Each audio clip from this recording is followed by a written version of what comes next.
আমাদের জানতে হবে যে আমরা এই মনুষ্য জন্মটা পেতে গিয়ে আমরা কিন্তু ৮০ লক্ষ জন্ম হারিয়ে এসেছি। এটা ভুলে গেলে হবে না। মায়েরা শুনে রাখো, শুধু গাছ হয়েছি, বেদ বলছে স্থাবরং বিংশতি লক্ষঞ্চ, ২০ লক্ষ রকমের গাছ আছে পৃথিবীতে, ২০ লক্ষ রকমের।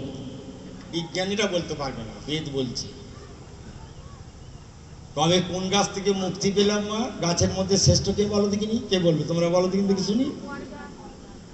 বট গাছ, তুলসী গাছ। আর কেউ কিছু বলবে? তুলসীকে গাছ বললে মহা পাপ হবে মা, কারণ লক্ষ্মী যেখানে নারায়ণের মাথায় উঠবার শক্তি নেই, রাধারানী যেখানে কৃষ্ণের বুক পর্যন্ত যেতে পারে, মাথায় নয়, কিন্তু একটা তুলসী গাছের পাতা গোবিন্দের মাথাতে গিয়েও হাজির হতে পারে। তাই তুলসীকে যদি কেউ আমরা গাছ বলি, বৃক্ষ বলি, তাহলে আমাদের মহা পাপ হবে। তুলসী দেবী তাহলে গাছের মধ্যে শ্রেষ্ঠ চন্দন। দেখেছ চন্দন কাঠটাকে ঘষে ঘষে ঘষে ঘষে কত পাতলা, তার অহংকার চূর্ণ করে দিল। ঘষে ঘষে একখানি মোটা কাঠ ছিল, ঘষে ঘষে তার অহংকার চূর্ণ। তাতে তুলসী পাতা মাখিয়ে নিয়ে গোবিন্দের চরণে দিচ্ছি। ভগবান বলছেন তোর অহংকার সব চূর্ণ বিচূর্ণ করে দিয়েছি, তুই গলে জল হয়ে গেছিস। আর তুই আমার চরণে ঠাঁই পেয়েছিস যখন, আর তোকে গাছ হয়ে জন্মাতে হবে না, তোকে আমি উদ্ধার করে দিলাম। তাই আমরাও ২০ লক্ষ রকমের গাছ হয়েছিলাম। তার মধ্যে যেদিনে চন্দন গাছ হয়ে ভগবানের চরণে চন্দন গিয়ে ফুল পড়েছিলাম, ভগবান সেদিন আমাদের মুক্তি দিয়েছিল। জলজন্তু ৯ লক্ষ কম, তারপরে ৯ লক্ষ জলের জন্তু হয়েছে। ৯ লক্ষ রকমের জলের জন্তু আছে, বেদ বলছে। এই ৯ লক্ষ রকমের জন্তুর মধ্যে কোন জন্তুটি শ্রেষ্ঠ? কে বলবে? বলো কে? কি বলো? তোমার বেটার বিয়ে হচ্ছে, সে বেজে যাচ্ছে সারাদিন ধরে, তোমরা লুচি পুরি খাচ্ছ, সে কিছুই খাইবে না। তোমার যে কোনো মাঙ্গলিক কাজে সকাল থেকে সে বেজেই গেল, তোমার কোনো কিছু জিনিসই গ্রহণ করবে না। ভগবান শঙ্খচক্র গদা পদ্মধারী নারায়ণ নিজে হাতে শঙ্খ নিয়ে দাঁড়িয়ে আছেন। কুরুক্ষেত্রের মাঠে যুদ্ধ শুরু হওয়ার আগে কৃষ্ণ পাঞ্চজন্য শঙ্খ বাজিয়ে যুদ্ধ শুরু করবার অনুমতি দিয়েছিলেন। সেই শঙ্খকুলে যেদিন আমরা জন্মগ্রহণ করেছি, আমরা যখন অপরের মঙ্গল কাজে নিজে বেজে উঠেছি নিঃস্বার্থভাবে, ভগবান তখন মঙ্গলময় আমাদের উদ্ধার করে দিলেন। যাও, পরহিতব্রতে কাজ করেছ। ইজি টু পাস বা difficult to fail, either easy to fail বা ডিফিকাল্ট টু পাস। তুমি যে কাজ করেছো তো তোমার পাস করা তো সহজ। তাই আমরা জলজন্তু থেকে মুক্তি পেয়ে গেলাম। তাহলে ২০ নয় ২৯ লক্ষের হিসেব হয়ে গেল। ১০ লক্ষ তথান্ড যা, শুধু ১০ লক্ষ প্রকারের ডিম আছে পৃথিবীতে। হাঁস ডিম, মুরগি ডিম থেকে এরকম ১০ লক্ষ রকমের ডিম আছে। কবে মুক্তি পেয়েছিলাম? এ বলবে? যেদিনে ময়ূর হয়ে জন্মগ্রহণ করলাম।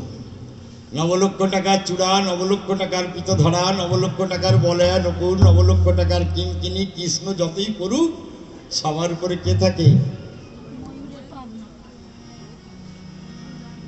ভগবান কত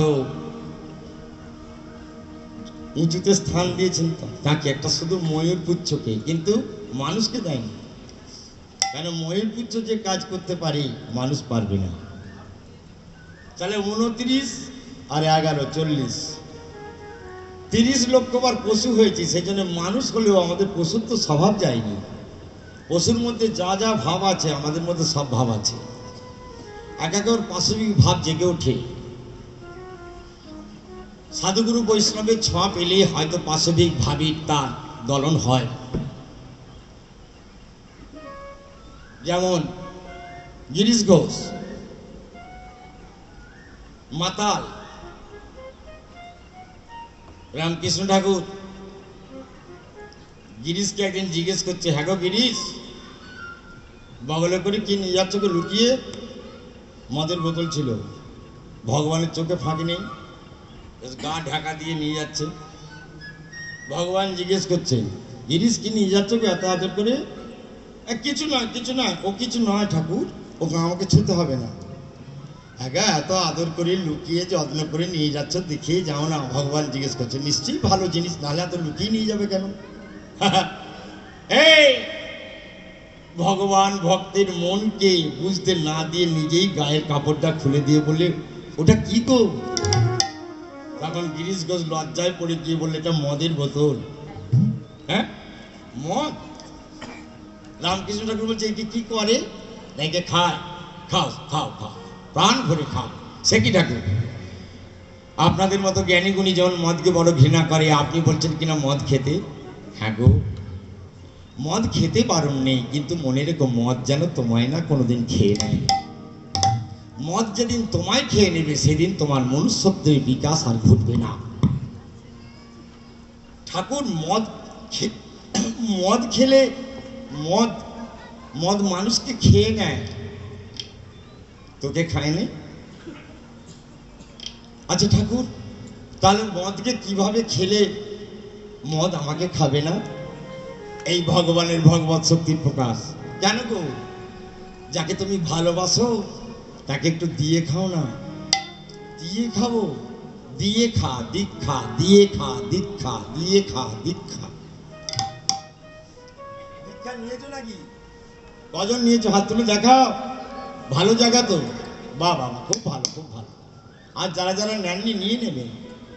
মা গো, সব জায়গায় হরিনাম করা চলে, কিন্তু একটা জায়গায় করা চলে না, সেটা হচ্ছে গরু মরে গেলে যেখানে ফেলে দেয়। তাই যে দেহটায় দীক্ষা নেওয়া হলো নি, গুরু নাম জপ করা হলো নি, সেই দেহটা আর ভাগারটা একই বস্তু, জায়গার কোনো পৃথকতা নাই। তাই যে দেহেতে দীক্ষা নেওয়া হয়েছে, সেই দেহেতে ভগবানের আগমন হইবে নিশ্চয়। নিতাই গৌর প্রেমানন্দে। অতএব তাহলে দেখে নাও, স্থাবরং বিংশতি লক্ষঞ্চ জলজন্তু নবলক্ষ কৃমিনাং রুদ্র লক্ষঞ্চ 10 লক্ষ তথান্ডজা। পশুর মাঝারে 30 লক্ষঞ্চ, 50 আর 30 80 লক্ষের হিসেব হচ্ছে। পশু হয়েছি, পশু শুধু আমরা সবাই হয়েছি, 30 লক্ষ বার পশু হয়েছে। কবে মুক্তি পেলাম? না যেদিনে গাভী হয়ে জন্মালাম। দেখেছো মা, গাভীর বৎসকে বাছুরকে তার সামনে বেঁধে রেখে তার বাঁট থেকে দুধটা দুয়ে নেওয়া হচ্ছে। গাভীটা তার বাচ্চাকে জিভ দিয়ে চেটে চেটে বলছে, একটু ধৈর্য ধর, ওদের ছেলেপুলেরা খাবে, ওদের ঠাকুর সেবা হবে, ওদের হয়ে গেলে তোকে খাওয়াবো। কিন্তু মানুষ পারবে মা যে তার কোলের ছেলেকে দূর করে সরিয়ে দিয়ে অপর ছেলেকে তার স্তন খাওয়াতে? এইখানে মানুষের সঙ্গে গরুর তফাৎ। একটা গরুর বাঁট থেকে সব দুধ দুয়ে নি, শুধু বাছুরটাকে তার কাছে রেখে দিন, সে চাটবে। একটু ধৈর্য ধর বাবা, ওদের সেবা লাগবে। তাই ভগবান বললেন, তুই গরু হয়ে তোর এত মহৎ তত্ত্ব, তাই তোর দুধ ছাড়া আমার ভোগ হবেই না, তোর দই ছাড়া আমি স্নান করবই না। তাই গরুর দুধ, গরুর দুগ্ধ, গরুর ঘিত, গরুর গোময় ভোজনা সব ভগবান সেবা লেগে যায়। কিন্তু মানুষের দুধ আর কাজেই লাগলো না। মানুষ অপদার্থ হয়ে ভগবত ভজন বিমুখ হয়ে শুধু বসেই রইল, আর শুধু টাকার বান্ডিল নিয়ে ঘর বাড়ি করতে লাগলো। ভাগবত বলছেন, সংকেতং পরিহাস্যং স্তবং হে লং মে বাবা বৈকুণ্ঠে নাম গ্রহণে অশেষ অঘনং বিদু। ভাগবত বলছেন, তুমি সংকেত করে হোক, নিন্দা করে হোক, ব্যঙ্গ করে হোক, যেমন করেই হোক, একবার যদি দিনান্তে ভগবানকে ডাকতে পারো মা, তাহলে দৈনন্দিন যে পাপ করছো, সে পাপ যে তোমার নষ্ট হয়ে যাবে। হরি নামই কৃষ্ণ নাম, মাগো বড়ই মধু, যেই জন কৃষ্ণ ভজে সে বড় চতুর। হরি নাম কৃষ্ণ নাম হলুদ ধ্বনি বড়ই মধুর,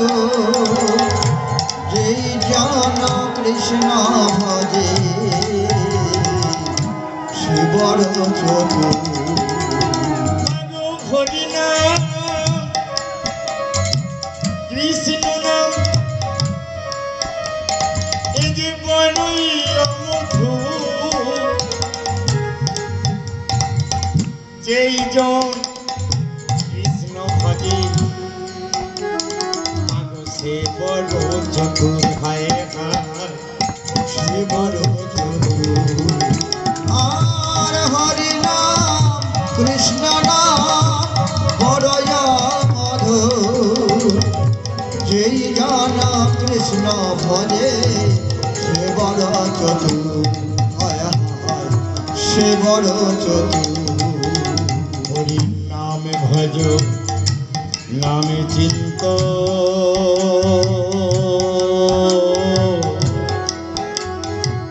হরি নাম করো হরি নামে ভজ নামে চিন্ত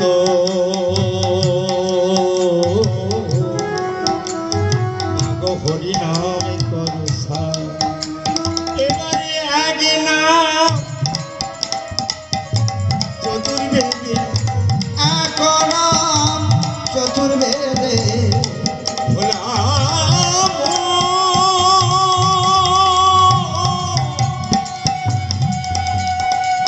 মনে রে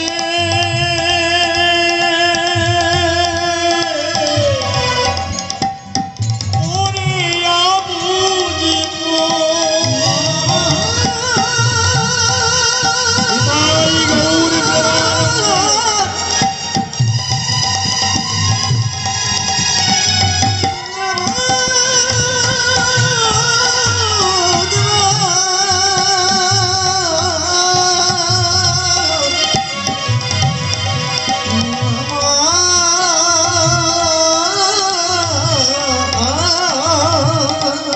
সদাই হরি নামে ভজ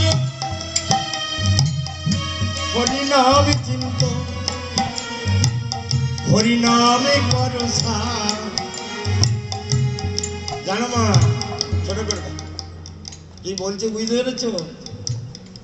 বলেনি টাকা করো সার গয়না করো সার।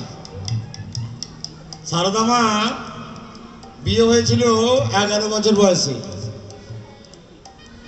তার স্বামী তো রামকৃষ্ণ ঠাকুর, তিনি দক্ষিণেশ্বরে। তাই সারদা মাকে বাপের বাড়িতে বহুদিন রেখেছিলেন। সারদা মা এখন শ্বশুর বাড়ি যাচ্ছেন। তা সারদা মা খুব সুন্দরী আর বহু গয়না পরেছেন। আর দুটি পাড়ার কাকিমা জ্যাঠাইমা বয়স্ক, তারা নিয়ে যাচ্ছে। তখনকার হেঁটে হেঁটে যেতে হতো, গাড়ি ঘোড়া ছিল না। এই যে কে কথা বলে ওখানে? তা সেদিনে শ্মশানের উপর দিয়ে যেতে হবে, ঝড় বৃষ্টি নামলো। তাই বুড়ি মেয়ে দুটো বলছে, ও সারদা তাড়াতাড়ি চল না মা, এখানে যে শ্মশান, এখানে কালী মন্দির, ডাকাত আছে, চল না মা, মেঘ ধরেছে, একটু তাড়াতাড়ি চল। সারদা মা 11 বছরের মেয়ে তো। ও খুড়িমা, আমার শরীরটা বইছে না গো, তোমরা বরং এগিয়ে যাও, আমি আজকে আর যেতে পারবো না বলে সেই শ্মশানকালীন মন্দিরে গিয়ে আর 11 বছরের মেয়েটি দেখো মা 20 ভরি সোনা পরে আর বসে রয়েছে শ্মশানে, সেই মন্দিরে। আমাদের বাড়ির কাছে বাড়ি, তেলো ভেলোর মাঠ। তা অমাবস্যা, বুড়ি মেয়ে দুটো সারদা মাকে কিছুতেই নিয়ে যেতে পারলো না। সারদা মায়ের নেই খুব জ্বর হয়েছে। তা চলে গেলেন তারাই। আর সারদা মা একা বসে আছেন কালী মন্দিরে। ডাকাতের দল তারা সব মদ জদ খেয়ে রেডি হয়ে এবার এসছে, মায়ের কাছে বলি দিয়ে চলে যাবে ডাকাতি করতে। এখনও সে কালী পুজো হয় আমাদের ওখানে, এবং সেখানে 50,000 60,000 লোক। ওই যেহেতু সারদা মা ওই মন্দিরে বসেছিলেন, তার জন্য লোকেরা যায়। তা সারদা মায়ের কাছে সেই যে ডাকাতের সর্দার, সে হুঙ্কার দিলে গর্ভবতী মেয়ের গর্ভ নষ্ট হয়ে যেতে পারে, এত বড় হুঙ্কার। সে হুঙ্কার দিয়েছে সারদাকে। সারদা মা কোনো ভয়ে ভীতা না হয়ে সারদা মা বললেন, কেন গো বাবা, তুমি কি আমায় চিনতে পারছো না নাকি? ঠিক আছে, কেন গো বাবা, তুমি আমাকে চিনতে পারছো না? ডাকাত অনেক জায়গায় ডাকাতি করেছে, কিন্তু এত সোহাগ মাখানো বাবাটা কেউ কোনোদিন বলেনি। তাই ডাকাত বলল, আমাকে দেখে তোর ভয় করে না? সারদা মা বললেন, বাপকে দেখে মেয়ের আবার ভয় কিসের? তাই ডাকাতটা পাষাণ হৃদয় সারদা মায়ের কমল কণ্ঠের সুরে বলে দিতে লাগলো। ডাকাত কাঁদতে কাঁদতে সারদা মায়ের কাছে গিয়ে বসলো। হ্যাঁ মা, বলি এই 20-30 ভরি সোনা পরে একা আবার বেরোয় রাস্তায় কেন গো বাবা? গয়না যে নারীর অলংকার, এই যদি তোর ডাকাতি হয়ে যায় হয়ে যাবে, আবার কারো গলায় গিয়ে তার শোভা পাবে। বাবা তোমার দরকার নেবে না মা, তোরা সোনার অলংকার খুলতে আমার ভালো লাগে না। তুই বরং আর একবার বাবা বলি ডাক দেখি শুনি। সারদা ডাকে গো পিতা পিতা পিতা রামে,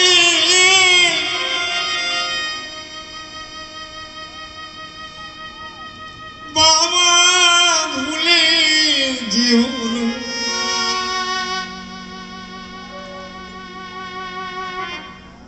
আমি যে তোমার মেয়ে। আহা তব কথামৃতং তপ্ত জীবনং কবি ভিড়িতং কর্মসাপহং শ্রবণ মঙ্গলং শ্রীমদাততং। এটা গোপীগীত থেকে আপনাদের শোনানো হচ্ছে। এটা গোপীগীত, গোপীগীতের এটা প্রথম পদ। শুনছেন আপনারা কি বলছে? তপ্ত জীবনম তব কথামৃতং কবি ভিড়িতং কর্মসাপহং শ্রবণ মঙ্গলম। মা শুনতে পাচ্ছ? শুধু শ্রবণ করলেই তোমার মঙ্গল। যদি তুমি শুনতে পারো এক মনে, শ্রবণ মঙ্গলম, ভালো করে মনোযোগ দিয়ে শোনো, কারো দিকে মন দিও না। ভগবান তোমার হৃদয়ের মধ্যে গিয়ে দাঁড়িয়ে যাবে, তুমি জানতে পারবে তোমার মনের ভেতর ভগবান এসে হাজির হয়েছে।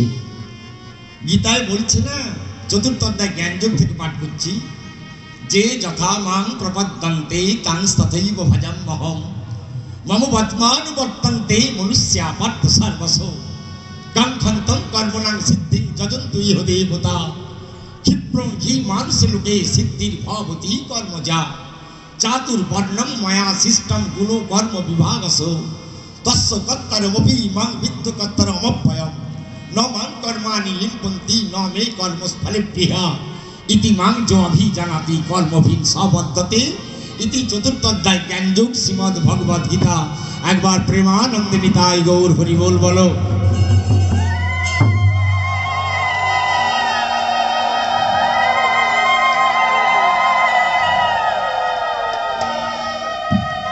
যে যেমন করে ভগবানকে ডাকতে পারে মা, যার যেমন ভাব তার তেমন লাভ, যার যেমন ভক্তি তার তেমন শক্তি।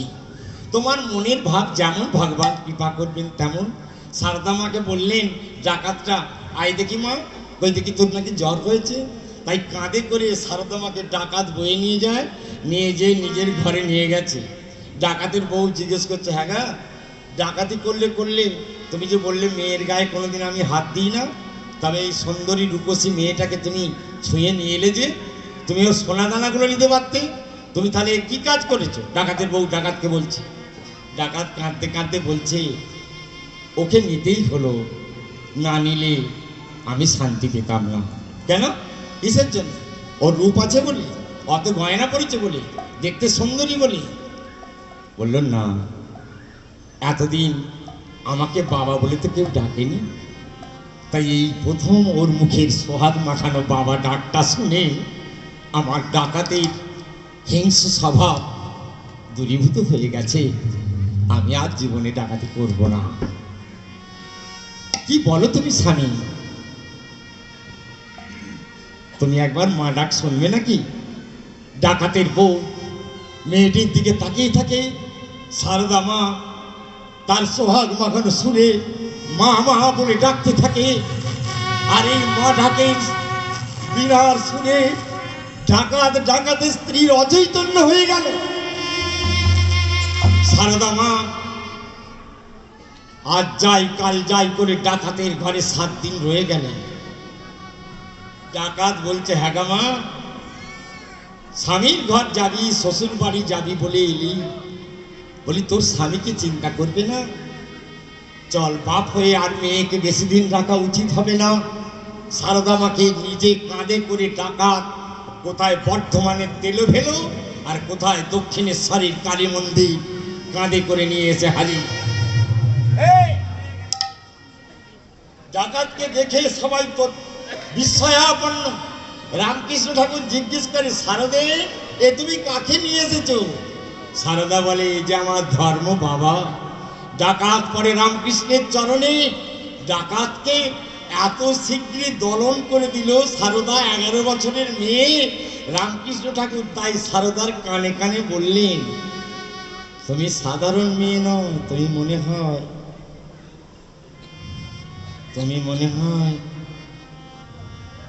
মনে হয় জগদম্বে। যেন ঠাই পাই তোমার চরণে চরণে। সারদা বলে, স্বামী, তুমি আমাকে জগদম্বের আসনে বসিয়ে দিলে। এত অল্প বয়সে তুমি একটা ডাকাতকে সেকেন্ডের মধ্যে তার সমস্ত বিদ্যাকে হরণ করে নিলে, অবিদ্যা হরণ করেছো। করেছো কি সারদা? তাই আমি তোমায় শুধু আসনে বসাইনি, সব লোককে ডেকে তোমাকে মাতৃজ্ঞানে পুজো করব আমি প্রথম। তাই রামকৃষ্ণ ঠাকুর বউকে দেবীর আসনে বসিয়ে তিনি পুজো করেছিলেন মাতৃজ্ঞানে। সারদা বলেছিলেন, স্বামী, তুমি আমার চরণে পদ্ম ফুল দিয়ে পুজো করছো, করবো না? তুমি যদি আমার মা না হও তাহলে আমার ভজন পথের জ্ঞান ভক্তি যোগাবে কে? তাই তুমি আমার মা হয়ে থাকো আর আমি তোমার ছেলে হয়ে থাকি। বাইরের লোক যেন না বুঝতে পারে, তারা যেন বুঝতে পারে আমরা স্বামী স্ত্রী, কিন্তু তোমার আমার সম্পর্ক রইল, তুমি আমার মা, আমি তোমার ছেলে। রামকৃষ্ণ ঠাকুর সেই দিনে সারদাকে দেবী জ্ঞানে পূজা করেছিলেন। সারদা মা পূজা নিলেন, স্বামী পুজো করছে নিজের স্ত্রীকে। পৃথিবীতে ভগবান বহুবার এসেছেন, বহু লীলা করেছেন, কিন্তু মহাপ্রভু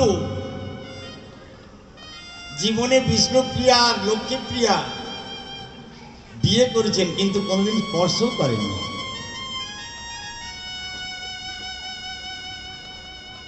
কি জিনিস একটু স্পর্শ করে তো দেখতে ইচ্ছা করে। রামকৃষ্ণ ঠাকুর পুজো করার পর বহুদিন কেটে গেছে।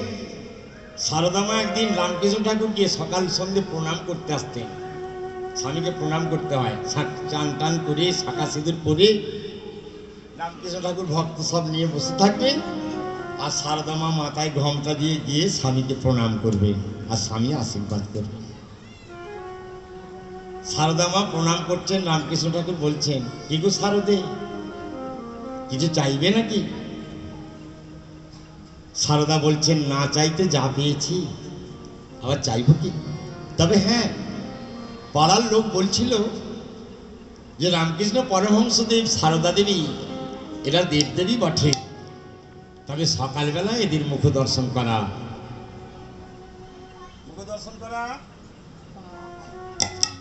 ভালো নয়। লেখাপড়া জানেনি, কিরকম কথা ছাড় দেবে। এখনকার একটা MM পাস মেয়েকে কথা বলতে বলো, সে বলতে পারবে না। লিটারেশন ইজ নট এডুকেশন। লেখাপড়া দুটো বই পড়লেই লেখাপড়া হয় না। Education does not mean teaching to people they have does not know, but teaching to people they have really good behavior.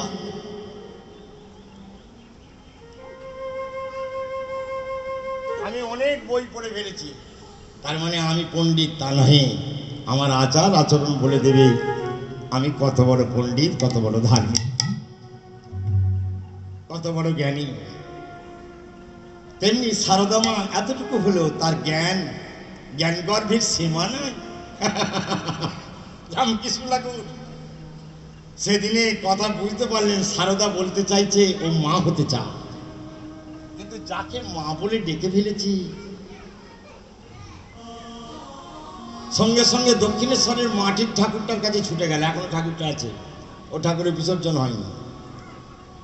আমি দক্ষিণেশ্বরে 26 বছর গান গাইছি, তো তাই আমি 26টা বছর দক্ষিণেশ্বরের মাকে দর্শন করার সুযোগ পাই, বছরে দুবার। তাই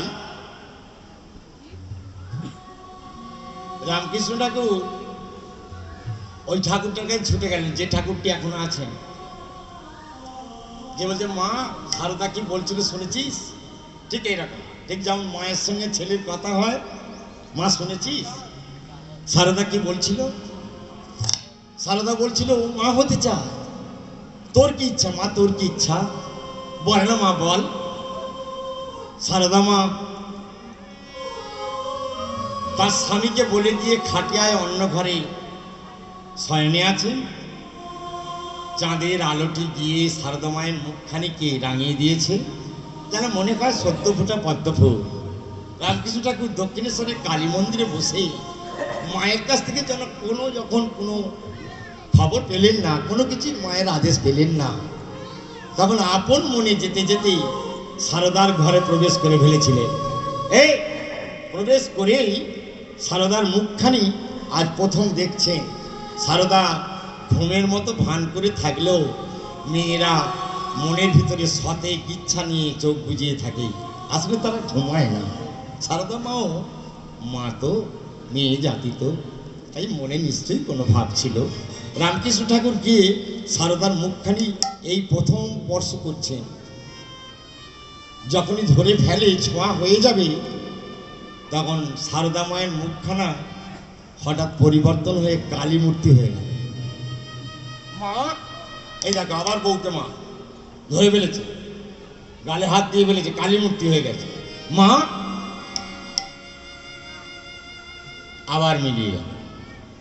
সারদা মায়ের সুন্দর মুখখানি, দেহখানি,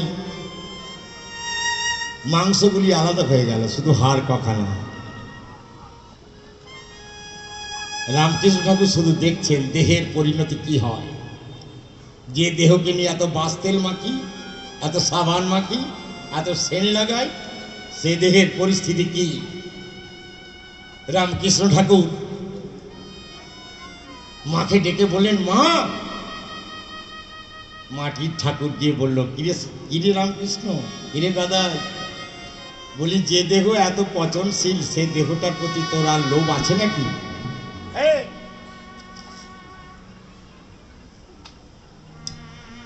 না না মা, আর কোনো লোভ নেই। দেখ পচনশীল দেহ।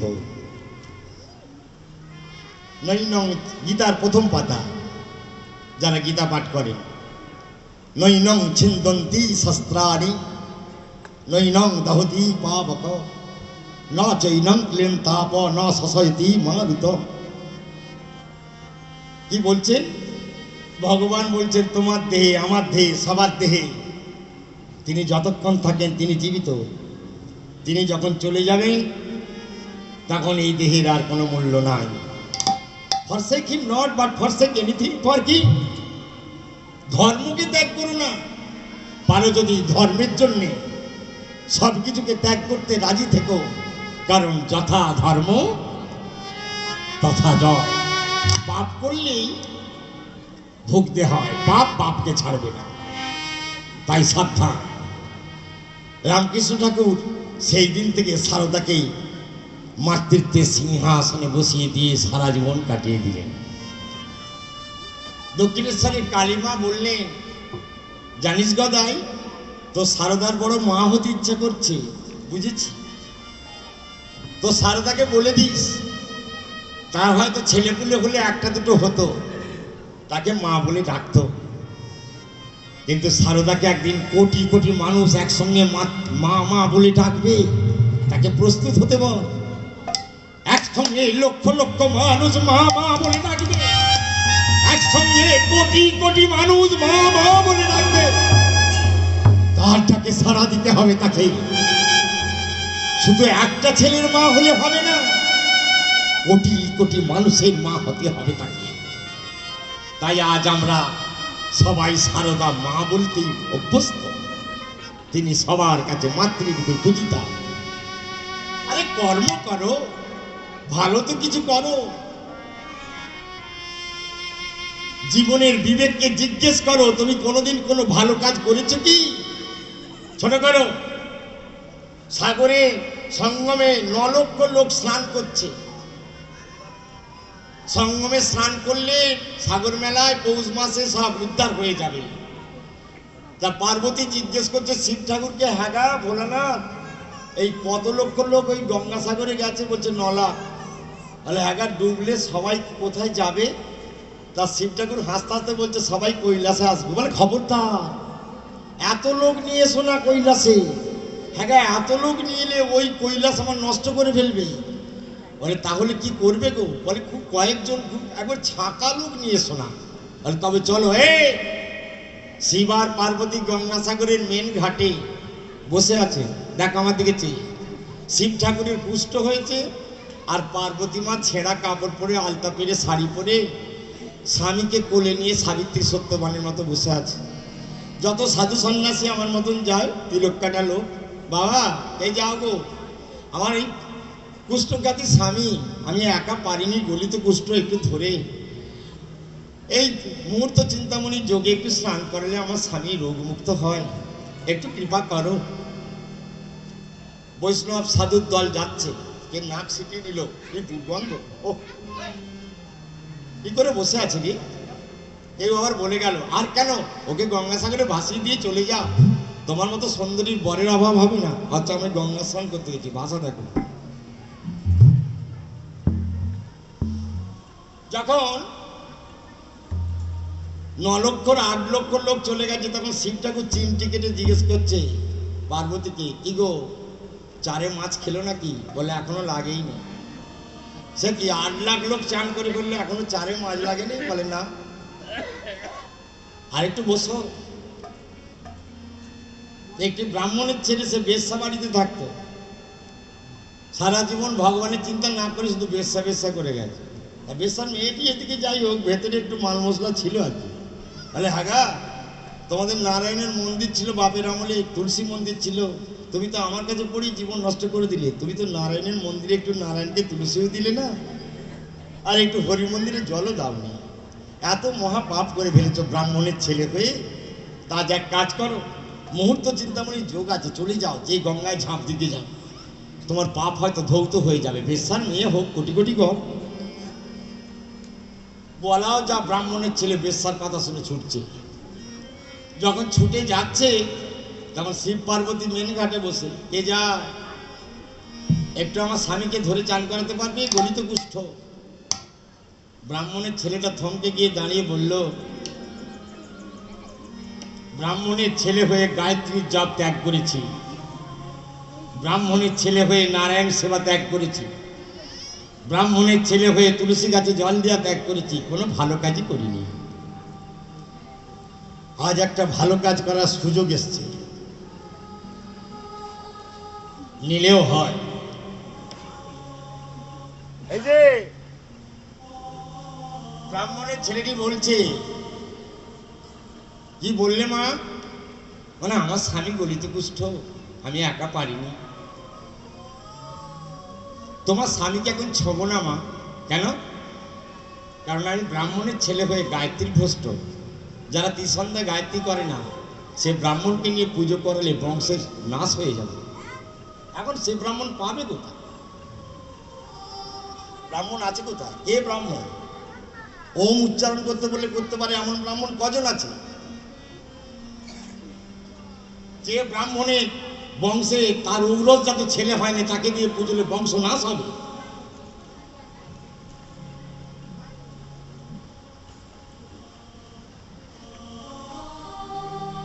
তাই ব্রাহ্মণ ছেলেটি বলল, সারা জীবন কুকর্ম করেছি মা, পাপে ভর্তি, তাই তোমার স্বামীকে স্পর্শ করলে তোমার স্বামীর মঙ্গল হবে না জননী, তাই ক্ষণকাল অপেক্ষা করো, আমি যাব গঙ্গার মুহূর্ত চিন্তামণি যোগে স্নান করব, আমার পাপ গঙ্গা সব নিয়ে নেবে, আমি বিশুদ্ধ মনে তোমার স্বামীকে নিজে কোলে করে আমার নিজের বাবা বলে প্রথম জীবনে প্রথম ভালো কাজ আমি গঙ্গা সাগরে দিয়ে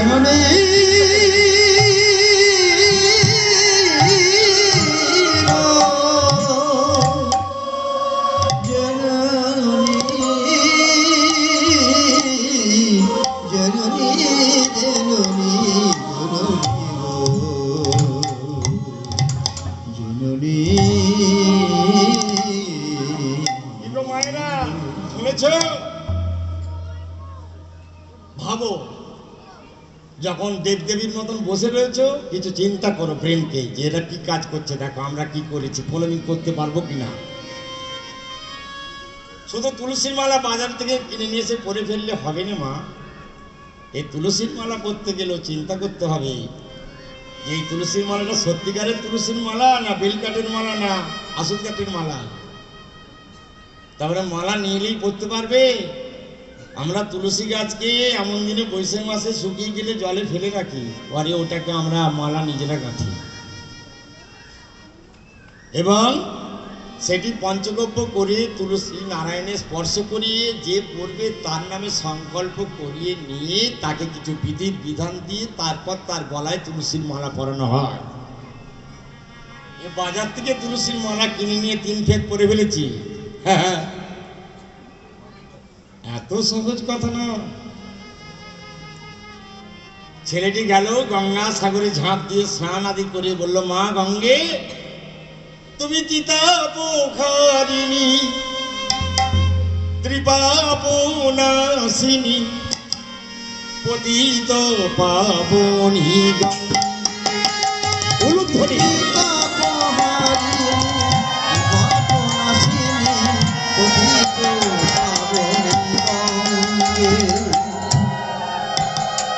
তুমি চিতাপনাশিনী ত্রিপাপহারিণী পতিত পাবনী তুমি চিতাপহারিণী পতিত পাবনী কলু সোনাসিনী মাতা সুরধ্বনি গেলু সোনাসিনী মাতা সুরধ্বনি কলু সোনাসিনী মাতা গেলু সোনাসিনী মাতা সুরধ্বনি ভাগীরথী গঙ্গে তুমি ভাগীরথী গঙ্গে তুমি ভাগীরথী গঙ্গে তুমি ভাগীরথী গঙ্গে চিতাপহারিণী ত্রিপাপনাশিনী পতিত পাবনী চিতাপহারিণী উলুধ্বনির গাই গৌর হরি হরি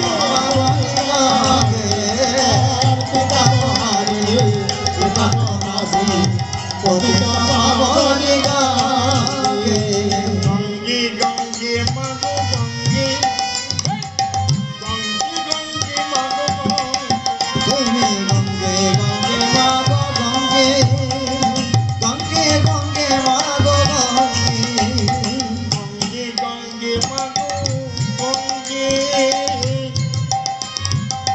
গঙ্গে গঙ্গে মাগো গঙ্গে গঙ্গে মাগো গঙ্গে গঙ্গে গঙ্গে মাগো গঙ্গে গঙ্গে গঙ্গে মাগো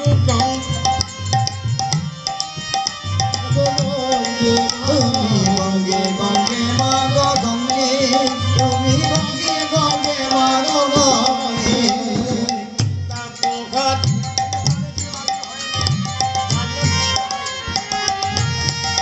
তুমি চিতাপহারিণী চিতাপনাশিনী জয় গৌর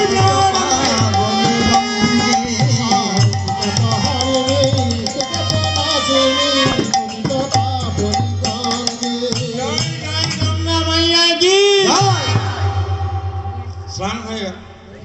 এই যে দেখো দেখো, স্নান করে এসে ভিজে কাপড়ে, কই তো মা দেখি, পার্বতীকে বলছে, কই দেখি, দে বাপকে দে, এই দেখ, একটা জীবনে ভালো কাজ করবো আজ। বামুনের ছেলে হয়ে গায়ত্রীর জপ ভুলে গেছি, তুলসী গাছে জল দিতে ভুলে গেছি, নারায়ণে তুলসী দিতে ভুলে গেছি, সবটাই নষ্ট হয়েছে, আজ একটা ভালো কাজ করবো, দে তোর স্বামীকে দে। বলি তো দুষ্ট, পুঁজ রক্ত ঝরে ঝরে পড়ছে, পোকা চড়ছে। আমি হলে বলতাম, ও বাবা গো, কত তিলক কাটা বাবাজি, সব সরে পালিয়ে গেল, ও বাবা কি গন্ধ। আর দেখো একবারে কোলে করে তুলে নিয়েছে শিব ঠাকুরকে, গোটা গায়েতে পুঁজ রক্ত পোকা। শিব পার্বতী বলছে, বাবা তোর গায়েতে সব কিলেত লেগে গেল রে। তখন ব্রাহ্মণের ছেলে বলছে, এটা ক্লেদ নয় মা, আমার বাপ যদি বেঁচে থাকতো, তারও যদি এটা হতো, আমি মনে করতাম এটা আমার বাবার আশীর্বাদ। তুই বললি বাবা, এটা আমার বাবার আশীর্বাদ। মা তুই পিছু পিছু আয়, আমি বাপকে চান করিয়ে দিই, সাগরের জলে গিয়ে প্রথম ভালো কাজ করবে সেই জীবনে। তাই গঙ্গা সাগরে গিয়ে শিব ঠাকুরের গোটা গায়ের পুঁজ রক্ত ধুচ্ছে।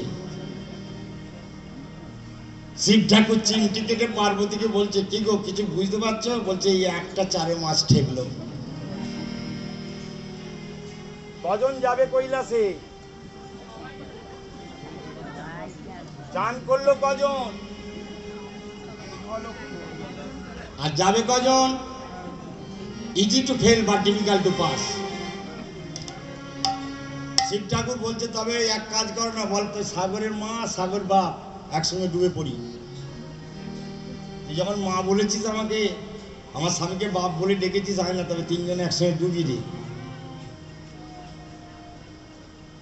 তা বলতে পারলে, হ্যাঁ মা তাই করো। বলে এই শিব ঠাকুরকে কোলে করে নিয়ে আছে, আর পার্বতী তার হাত দুটোকে ধরেছে, নে বাবা ডুব দে। একসঙ্গে সাগরে 3 মায়ে বেটায় ডুব দিয়ে দিই। বলে যা ডুব দিল, শিব ঠাকুর বলছে, পার্বতী ছাড়বে না, একবারে কৈলাসে টেনে তোলো। ও মাল একবারে কৈলাসে যাবে, আর ছাড়বে না। এক ডুবলো সাগরে, আর শিব পার্বতী নিয়ে চলে গেল কৈলাসে। বলি থাক থাকে বাছা কৈলাসে থাকবার থাকে থাকা বাছা কৈলাসে থাক, থাকে থাকে বাছা কৈলাসে থাকবার থাকে থাকা বাছা কৈলাসে থাক, যেন আমাদের ছেলে কাসিম বার থাকে থাকা বাছা কৈলাসে থাকবার রে আমার বাছা রে, থাকে থাকা বাছা কৈলাসে থাক। কৈলাসে দেখলে আমার কি লাভটা হবে শুনি? শিব ঠাকুর বলছে, কেন তোর এখানটা ভালো লাগেনি? বলে লাগছে ভালো, কিন্তু এখানে থেকে আমার লাভ। তখন শিব বলছে, আমার 5 মুখে তুই নাম শুনবি। শিব ঠাকুর পরম বৈষ্ণবের চূড়ামণি। শিব ঠাকুর কে? হরের গুরু হরি, হরির গুরু হয়, তাই তাদের নাম হরি হয়। কৃষ্ণ শিবকে প্রণাম করে, শিব কৃষ্ণকে প্রণাম করে, হরি হয়। আমি পঞ্চমুখে নামে শোনাবো, আমি পঞ্চমুখী নাম শোনাবো, পঞ্চমুখে নামে শোনাবো, আমি পঞ্চমুখী নাম শোনাবো, হরি নামে তরিও পঞ্চমুখী নাম শোনাবো, হরি হরি হরি মুখে পঞ্চমুখী নাম শোনাবো,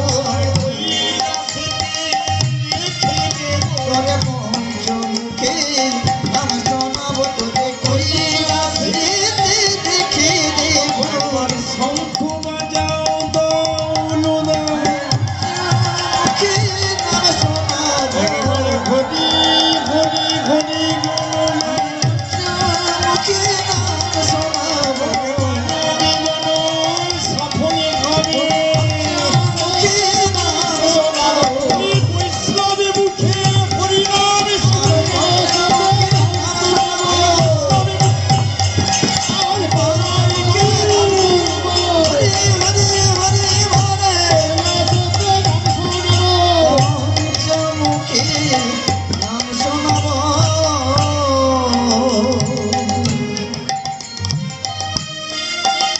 বেশ বেশ।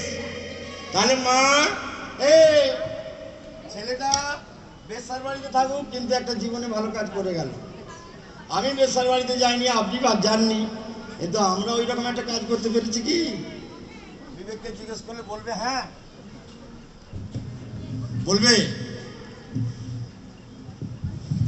কুরুক্ষেত্রের মাঠে যুদ্ধ যখন শুরু হয়নি, তখন হিড়িম্বার নাতি, হিড়িম্বার কাছে সব মানুষ হতো। হিড়িম্বা বলেছিল, হিড়িম্বা মানে ভীমের স্ত্রী, হিড়িম্বা মানে ভীমের স্ত্রী। তার যেহেতু অনার্য, তাই তাকে ঘরে তোলা হয়নি, বনেই থাকে রাক্ষস যা। তা ভীমের ঔরসে একটি ছেলে হয়েছিল, নাম তার ঘটোৎকচ। তার ঘটোৎকচ কোনো পিতৃ বা পুরুষের কাছ থেকে কোনো সম্মান পায়নি, তবে ছেলে বলে ভীম ভালোবাসতো, জ্যাঠারা ভালোবাসতো, কিন্তু পাণ্ডবরা তাকে গ্রহণ করেনি। যাই হোক, তার ঘটোৎকচের একটি ছেলে হয়েছিল, তার নাম বারবারিক।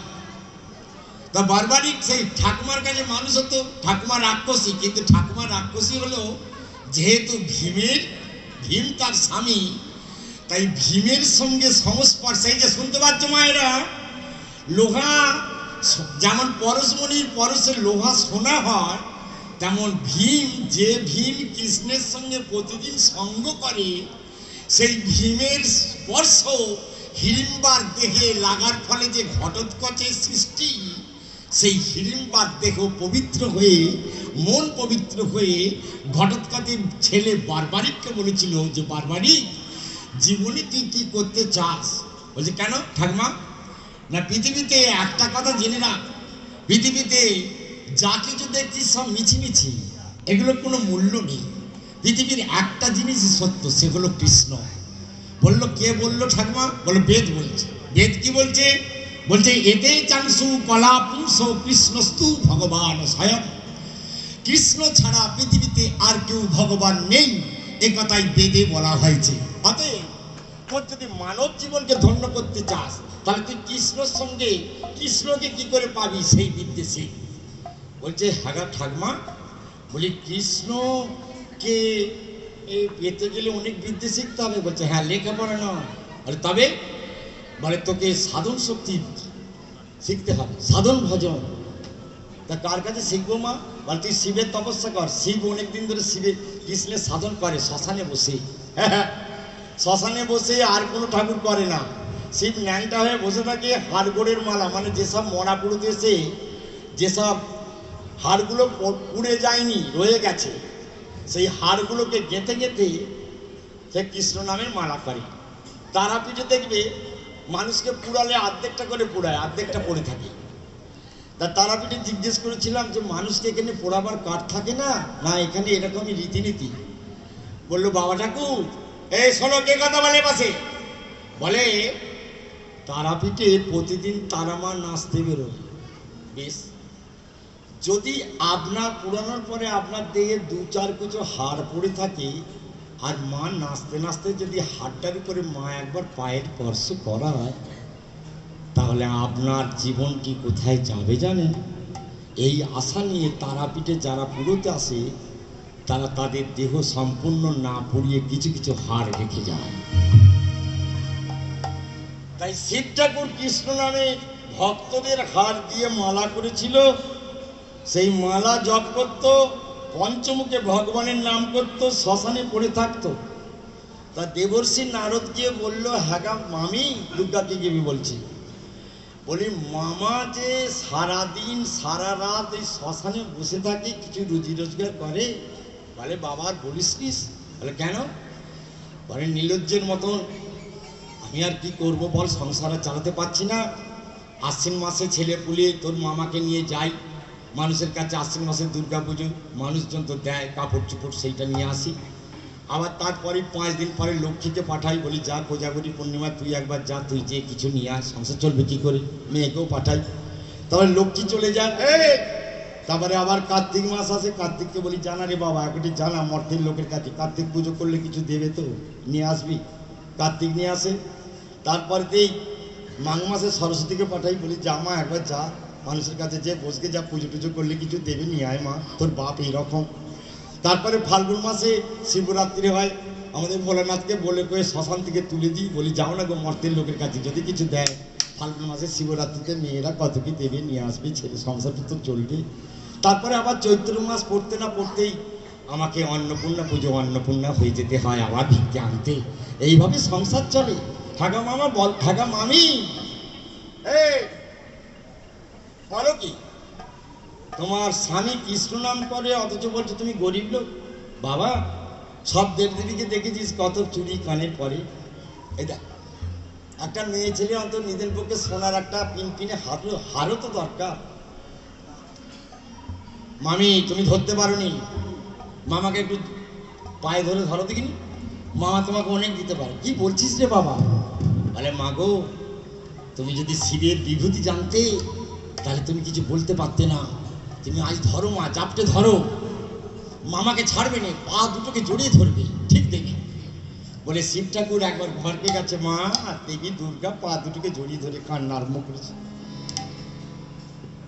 আর শিব ঠাকুর বুঝতেই পারেনি কেন দুর্গা কাঁদে। হ্যাঁ, সারা মানুষে সাপে কামড়ালে তবু বিষ নাবে, মানুষে কামড়ালে বিষ নামবে? সে তো নারদ কামড়ে দিয়ে গেছে, সে কেঁদেই যায় কেঁদেই যায়। পরে শিব ঠাকুর বলে যে তোমার কি হয়েছে বলো তো? কি না, কিছু বলার নেই। আজ আমি একটা মেয়ে হয়ে, ঘরের বউ হয়ে একটা গলায় সরু হার পরবো, সে ক্ষমতা পর্যন্ত ওহ এ আর বলতে পারি না, তুমি একটা কিছু দাও আমাকে।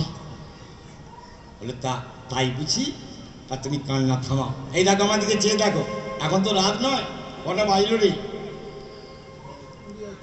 হ্যাঁ, আচ্ছা, এই যে দেখো, এই ঘষে ঘষে শিব ঠাকুর একটা সর্ষের মতন ময়লা তুলেছে, তুলে এই আমার দিকে চেয়ে দেখো, দেবী দুর্গাকে বলছে হাত পাতো। স্বামীর দেওয়া জিনিস তো মা, এ তো অনাদরের জিনিস নয়। যারা স্বামীকে অনাদর করে তাদের মতন পাপিষ্ঠ রমণী আর পৃথিবীতে আছে নাকি? ভালো করে শোনো, রমণীর নিত্যকর্ম প্রতি উপাসনা, অতি অবহেলায় পায় দারুণ যন্ত্রণা। অহল্যা গৌতম পত্নী নিজ প্রতি সাপে, মানবী পাষাণ হইল নিজ কর্মদোষে। গুরু সেবা করো কিংবা দেব সেবা করো, স্বামী সেবা বিনে কেন রৌরবেতে মরো। যারা স্বামীকে সন্তুষ্ট করতে পারল না, তারা আর কৃষ্ণ পূজা করে কি করতে পারে? যারা প্রাইমারি স্কুলে ফেল, তারা হাই স্কুলে যে কি করবে? আগে প্রাইমারি স্কুলটা ভালো করে পাস করো। 5টা 20 দীপক মনে থাকে যেন। হ্যাঁ, সম্ভব পর আমি কিছু খাইনি, সময় মতো দল নামো। তা শিব দেখো মা, তা একটা স্বামীর দেওয়া জিনিস গা ঘষে ঘষে ময়না, এই সর্ষের সময় দেবী দুর্গা বড় আদর করে নিয়েছে। নিয়ে কি করবো গো স্বামী? বলে ধনপতি কুবেরের কাছে চলে যাও। হ্যাঁ, ধনপতি কুবেরকে বলবে তার কাছে ধনভাণ্ডার আছে, আর পৃথিবীতে অত ধন কারোর কাছে নেই। বল বাবা, আমার স্বামী তো শ্মশানে থাকে, শ্মশানে বসে পঞ্চমকে কৃষ্ণ নাম করে, তা কৃষ্ণ নামের বিভূতি আমার দিকে চেয়ে দেখো, কৃষ্ণ নামের বিভূতি দিয়েছে বাবা, দেখ এটা ওজন করে পাল্লায় চাপা, পাল্লার একদিকে দে, আর এর ওজনের একটা হার পাতলা সরু হলেও হবে। দেখ, স্বামীর কথা অবিশ্বাস করা যায় না। দেবী দুর্গা বড় যত্ন করে স্বামীর দেওয়া জিনিসটা নিয়েছে, কুবেরের কাছে গেছে। ধনপতি কুবের বলছে, কে গো মা, অন্নপূর্ণা এসেছ আমার ঘরে, এসো। আজ আমার কি কপাল, কি সৌভাগ্য। কোনো ভাগ্যে কোনো জীবের শ্রদ্ধা যদি হয়, তবেই তো সেই জীব সাধু সঙ্গ করায়। সাধু সঙ্গ হইতে হয় শ্রবণ কীর্তন, শ্রবণার্থে হয় যাহা অনর্থ নিমিত্তে হইলে জীবের নিষ্ঠা ভক্তি হয়। নিষ্ঠা হইতে সাধকের রুচি উপজয়, রুচি হইতে জন্মায় আসক্তি প্রচুর, আসক্তি হইতে জন্মায় নববৃত্তাঙ্কুর। সেই প্রীতি গাঢ় হলে ধরে প্রেম নাম, সেই প্রেম প্রয়োজন সর্বানন্দ ধাম। ইতি চৈতন্য চৈতামৃত কবিরাজ গোস্বামী প্রভুপাদ। অন্নপূর্ণা বসলো, আর মা ধনপতি কুবের মা অন্নপূর্ণার চরণ ধুয়ে দিল, প্রদীপ ধূপ দিয়ে আরতি করলো। মা এসেছে আমার ঘরে, আহা হা হা। মা গো, তোমার কি দিয়ে আমি পুজো করবো মা? বাবা, তুই যা করেছিস যথেষ্ট, এবার আমার একটু কথা শোন, যে জন্যে তোর কাছে আসা। হ্যাঁ গো মা, তুমি কি আকিঞ্চন নিয়ে এসেছো বলো বলো। দেখ বাবা, তুই তো জানিস আমার স্বামী শ্মশানে মশানে শুধু বসে থাকে আর কৃষ্ণ নাম করে, আর কিছু করে না। তা একটু হারের বায়না করছি স্বামীর কাছে। তা স্বামী বললো এক কাজ করো, এই এত কোটি কোটি বছর ধরে শ্মশানে বসে কৃষ্ণ নাম করে যে বিভূতিটা আমি অর্জন করেছি, এই না এইটা নিয়ে যাও, কুবেরকে বলবে পাল্লার একদিকে চাপাতে আর অন্যদিকে এর ওজনের একটা সোনার হার দিতে। তার বাবা একটা পাতলা দিকে সোনার হার বার কর। শুনেছ, একদিকে পাল্লা সর্ষের সমান কৃষ্ণ নামের বিভূতি চাপানো হলো। আর ধনপতি কুবেরের সে তো আর 2 কেজি 4 কেজি সোনার হার নয় মা, পাহাড় সমান সোনার হার, পাহাড় সমান সোনার কানে, পাহাড় সমান সোনার বাউটি, পাহাড় সমান সোনার মুকুট, একবারে ভর্তি। মা কোনটা দেবো? বললো মা বাঁচতে হবে নেই বাবা, সরু থেকে একবারে আমার স্বামীর যেন না মর্যাদা লঙ্ঘন হয়। দেখো এর ওজনের দাও সমান, এর ওজনে দেখো আমার দিকে চেয়ে চাপিয়েছে, সরু থেকে একটা হার চাপানো হলো। যাকে বিভূতি যে চেপে বসে আছে সে সালা সোনা দেয় কিন্তু একদম পাল্লা নড়ে নেই। এবার যত পাহাড় সমান সোনার হার ছিল সব চাপিয়েছে, সে বিভূতি চেপে বসে আছে, উঠে নেই। তখন দুর্গা ঠাকুর ভাবছে যে তাই বলতাম আমার স্বামী কৃষ্ণ নাম করে ভিখারি, তাহলে তো হ্যাঁ বাবা তোর পাল্লা কি কোনো কাটাকুটি আছে? তোর পাল্লা মনে হয় ভুল আছে, তুই বিশ্বকর্মাকে ডেকে একটা ভালো পাল্লা তৈরি কর না। এই পাল্লা তোর ভালো নয়, এইটুকু মাল দিয়েছি তার এত মাল দিচ্ছিস এখনো হয়নি বলে আবার বিশ্বকর্মাকে দিয়ে একটি নতুন পাল্লা সৃষ্টি করা হলো। 1 সর্ষে সমান বিভূতি দেওয়া হয়েছে, ওই পাহাড় সমান সোনার হার, পাহাড় সমান সোনার কানের, পাহাড় সমান সোনার নুপুর, পাহাড় সমান সোনার বাউটি, পাহাড় সমান কোমরের মা যেমন সব দিয়ে একবারে সে বিন্দু হিমালয় পর্বতের সমান চূর হয়েছে। কিন্তু নামের বিভূতি জেগে ওঠে, নামের বিভূতি জেগে উঠিল, নামের বিভূতি জেগে ওঠে না, নামের বিভূতি জেগে উঠে না। যেমনই ছিল তেমনি আছে, আইরে নামের বিভূতি জেগে ওঠে না। যেমন ছিল তেমনি আছে, নামের বিভূতি জেগে ওঠে না। বলি কৃষ্ণ নামে বলাই যাই মা, দেখো নামের বিভূতি জেগে ওঠে না। নামের বিভূতি জেগে আছে, তুণ্ডে তাণ্ডবিনী বিতনুতে হুন্ডা বলি লবে ভয়ে। এটা বিতর্ক মাধব থেকে পাঠ করা হচ্ছে। তুণ্ডে তাণ্ডবিনী বিতনুতে তুণ্ডা বলি লবে ভয়ে, দেখো কৃষ্ণ নামে বিভূতি জেগে ওঠে না। কৃষ্ণ নামের বিভূতি জেগে ওঠে না। তাণ্ডবিনী বিতনুতে তুণ্ডা বলি লবে ভয়ে, কর্ণভূতের প্রশ্ন আমরা বলি নাম রয়, জায়গায় কৃষ্ণ নামের বালাই গাইলে এবারে বালাই গাও। জেগে ওঠে না, গাই গাই আর বালাই রে, বিভূতি জেগে ওঠে না। ওই তব কৃষ্ণ প্রেমের জাম্বু জেগে ওঠে ওই তব কৃষ্ণ যে যেন জাম্বু ওই তব এ যে কই তবে থাকতে বলা যায় না ভাই রে। ওই তবে ওই তবে থাকতে একবার শঙ্খ বাজাও দাও একবার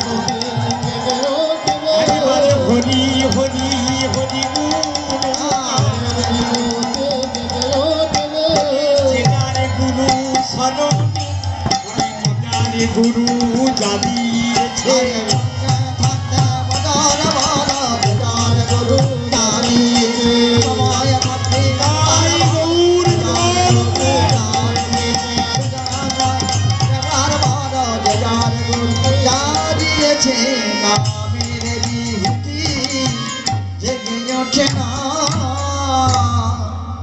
দেবী দুর্গা বলছে হ্যাঁ না বাবা,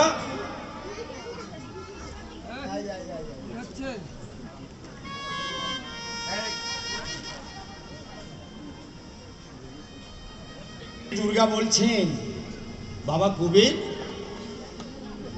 তুই এক কাজ কর। কি কাজ করবো মা? না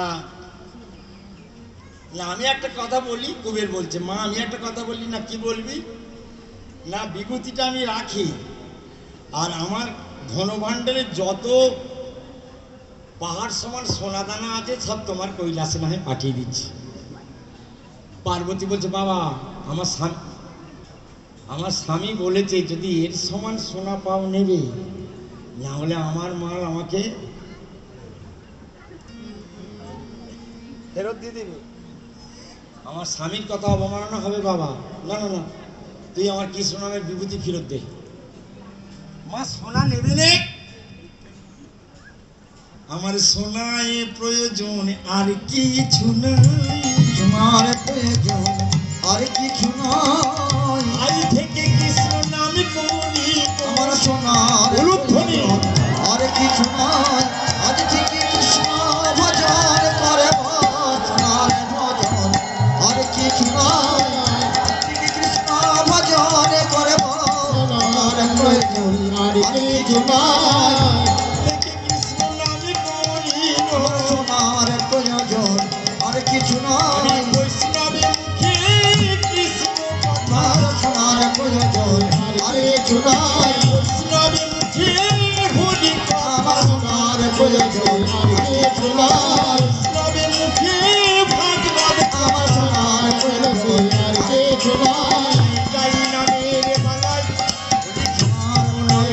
গাই গাই গাই বাড়ায় গাই গাই গো আর কিছু নয়। গাই ভাবের বাড়ায় গাই রে সোনার প্রয়োজন আর কিছু নয়। জয় জয় বৃন্দাবননাথ শ্রী পুরুষোত্তম কৃষ্ণজি কি জয়। সবাই দিতে পেরেছি? এইখানে বসে বুঝে নাও মন কতটা ভগবানকে দিয়েছে। এই হরিনামের ওখানটা বেশি কথা হচ্ছে। হরিনামের বাসরে বসছি, অথচ হরি কথা মনোযোগ দিয়ে যদি না শুনি তাহলে যে মহাপাপ হচ্ছে নামাপরা। মনে থাকতে হবে তুমি জুতোটি পরে হরিনাম তলায় চলে এসেছো, আর তোমার হরিনামের কি পুণ্য হবে? সে তো জুতো সব খেয়ে নিয়েছে, সে তো সব জুতোই খেয়ে নিয়েছে, আর কিছু হলো না। হরিনাম সারা শুনলেও কিছু হইল না। কেন? প্রথমে তুমি ঠাকুর মন্দিরে জুতো ঢুকিয়ে দিয়েছো। যেখানে হরিনাম হয় সেখানে ভগবানের আদিষ্ঠান নিশ্চয়। নাহং তিষ্ঠামি বৈকুণ্ঠে যোগিনাং হৃদয়ে নাচ মদ ভক্তা যত্র গায়ন্তি তত্র তিষ্ঠামি নারদ নিতাই গৌর প্রেমানন্দ হরি হরি হরি বল। আবার এই হরিনাম শুনতে এসে ঠাকুরের দিকে পাটি মিলে বসেছো। ঠাকুর মন্দিরে ঠাকুরের দিকে আবার কেউ পা মিলে বসে? তাহলে ও সব খেয়ে নিল পুণ্য। তারপরে হরিনাম শুনতে শুনতে পাশের একজন বলছে হ্যাঁ গা দিদি কখন এসেছিলে? তার সঙ্গে আন কথা বলতে গিয়ে হরিনামে অপরাধ হয়ে গেল। না হরিনাম শুনলেন এই অপরাধ হলো। আবার হরিনাম শুনতে শুনতে তুমি কে ফুচকা দিয়েছে, কে বাদাম দিয়েছে, কে দিয়েছে খাচ্ছ। হরিনাম শোনাকালীন কিছু মুখে দিতে নেই। কেন? হরিনাম হচ্ছে অমৃত, তার উপরে আর কিছু নেই। সেই জন্য দেবী দুর্গা বললো বাবা আমার স্বামীর জিনিস ফিরিয়ে দাও। আমার সোনা দানা চাইনি বাবা, সোনা পাড়া সব চলে গেছে। বলে কৃষ্ণ নামের বিভূতি নিয়ে দেবী দুর্গা ফিরে এলো কৈলাসে। শিব ঠাকুর বলে দেবী দুর্গা এলে মাঠে, তবে কি বিভূতির সমান কোনো সোনা হলো না। একটা গলায় সরু হার পরার ইচ্ছা ছিল, সেই ইচ্ছাও আমি তোমার পূরণ করতে পারলাম না। দেবী দুর্গা এ কথা শুনে মাগো শিব ঠাকুরের পায়ে পড়ে বলল স্বামী গো এতদিন কৃষ্ণ নামের কি বিভূতি জানতাম না। গোকটি দানে গ্রহণে চকাশি মাঘে প্রয়াগে যদি হয় কল্পবাসী সুমেরু সমতুল্য হিরণ্য দানং নহিতুল্য নহিতুল্য এক গোবিন্দ নাম হৃদয় গৌর হরি। নহি তুল্লা নহি তুল্লা এই গোবিন্দ নাম। বলো প্রভু, তুমি এই বিভূতি কোথা থেকে তুমি নিয়ে এসেছিলে? আমি সেখানে লাগিয়ে দিই। শিব ঠাকুর বলছে কেন গো, একটু বড় করে দেবো না? আমার নয় এইটুকুন ঘষে এইটুকুন দিয়েছে, সারা অঙ্গটা ঘষলে এতখানি বড় তো হবে। এই আমার দিকে চেয়ে দেখো, নাতিরা ওরা সবকে বাতি দিবে, মরে গেছে, কিন্তু যাবার সময় পার করবে কৃষ্ণ, তাই আমার দিকে চাও। এইটুকুন ঘষে এইটুকুন বিভূতি দিয়ে দিচ্ছে, সারা অঙ্গটা ঘষলে এতখানি জ্বালা হতো। আর একটু বাড়িয়ে দেবো, পার্বতী বলছে, শিব ঠাকুর বলছে একটু বড় করে দেবো, হার হবে। পার্বতী মনে মনে বলছে ওইটুকুরই সোনা দিতে পারে না, আবার দিবে বলছে। ওইটুকুরই সোনা দিতে পারছে না ধনপতি কবি। না গো, আর আমার সোনা দানা পরার ইচ্ছা নেই, ইচ্ছা নেই। ছাড়ো জানো আশা বিষয়েতে নেশা, রাধা নাম করো সা। রয়ানো আশা বিষয়ে চিন্তা রাধা নাম করো বাইরে ছাড়ো জানো আশা বিষয়েতে নেশা, রাধা নাম করো সা। বাইরে ছাড়ো জানো আশা বিষয়ে চিন্তা রাধা নাম করো আর শ্রবণ কীর্তন শরণ নাম শ্রবণ কীর্তন ছড়া শ্রবণ কীর্তন শরণ নাম শ্রবণ কীর্তন ছড়া এ নাম গলার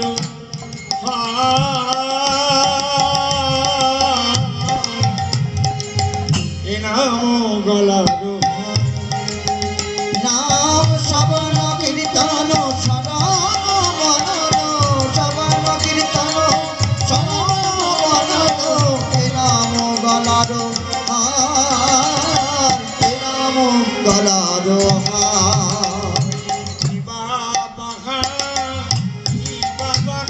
তোমার কি বাবার কি বাবার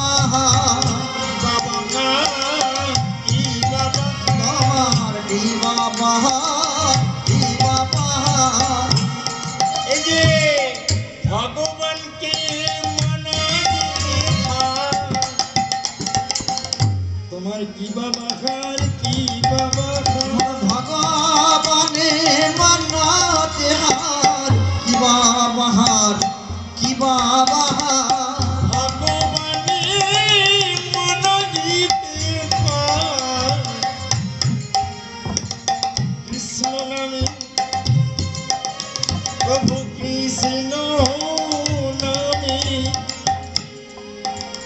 তোমার দেখো মনে প্রাণ সঁপে দিলে, কৃষ্ণ নামে কৃষ্ণ নামে সন্ধানে মশানে বসে বসে এবার কৃষ্ণ নামে কৃষ্ণ নামে ওই নির্জনে নির্মুজা হরে কৃষ্ণ নামে কৃষ্ণ নামে ঠাকুরে ভক্ত আমার করে কৃষ্ণ নামে কৃষ্ণ নামে শঙ্খ বাজাও দাও হয় না কৃষ্ণ নামে কৃষ্ণ নামে কৃষ্ণ নামে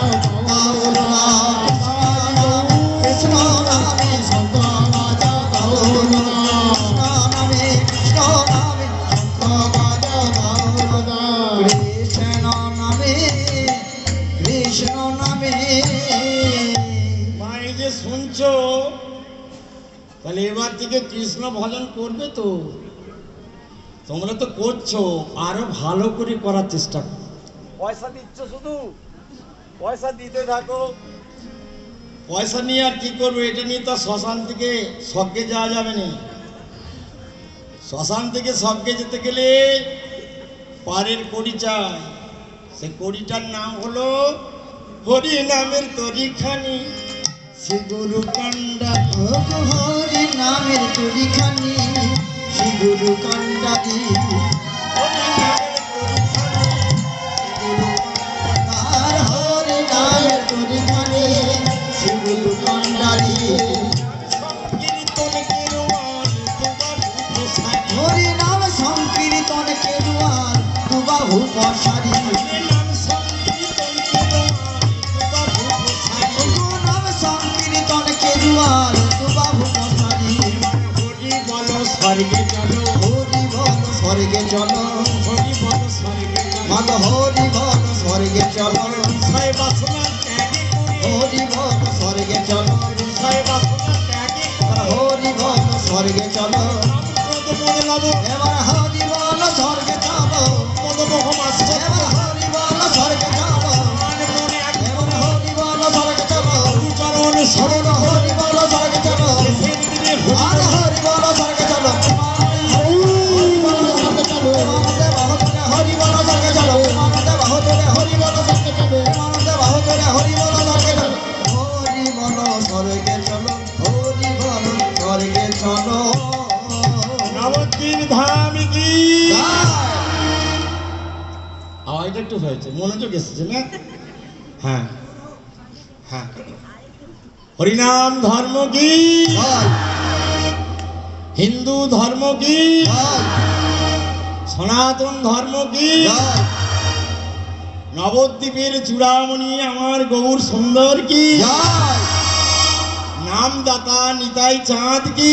জয় গৌরানা গোসাই অদ্বৈত ঠাকুর কি? জয় নামাচার্য হরিদাস ঠাকুর কি? জয় রাধা শক্তি গদাধর ঠাকুর কি? জয়।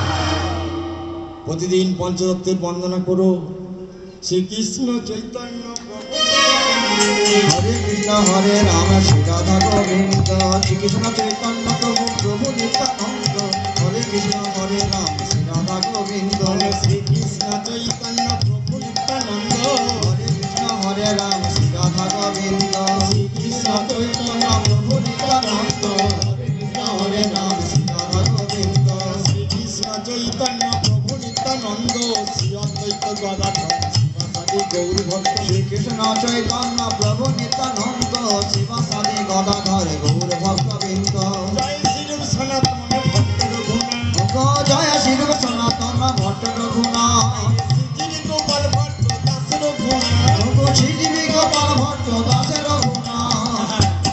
মহাপ্রভু বলেছিলেন মানব জন্ম ধন্য করতে গেলে সাধু সঙ্গ করবে প্রতিদিন। ভালো করে শুনে না মায়েরা। দীপক,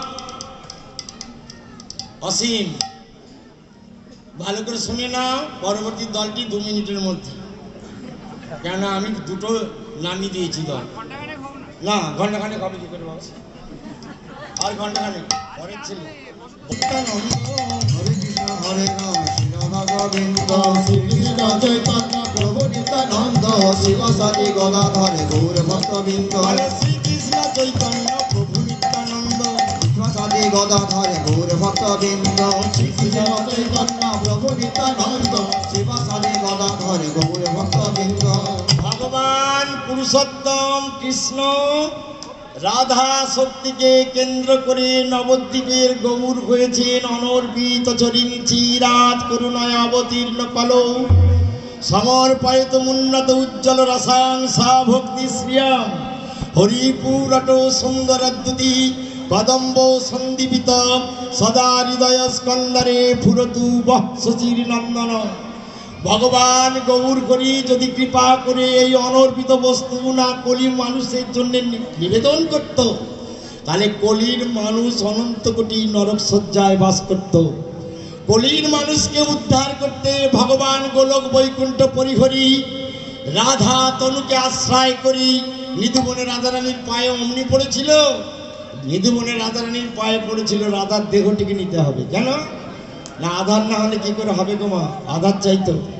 তাই রাধার রাধার আধারে আধেয় হইয়ে রাধার আধারে আধেয় হরি জগৎ আধার সে সেজেছে জগত আধার সেজেছে রাধার আধারে আধে হয়ে আধার আধারে আধে হয়ে জগত আধার সেজেছে জগত আধার সেজেছে হরিতের আধার না পেয়ে সুধা হরিতের আধার না পেয়ে সুধা হরিতের আধার না পেয়ে সুধা হরিতের আধার না পেয়ে সুধা আধারে তোরা হয়েছে একাধারে করা হয়েছে একাধারে তোরা হয়েছে একাধারে করা হয়েছে একাধারে একাধারে একাধারে একাধারে একাধারে একাধারে একাধারে একাধারে একাধারে একাধারে একাধারে একাধারে একাধারে একাধারে এক আধার রাধা আধার করে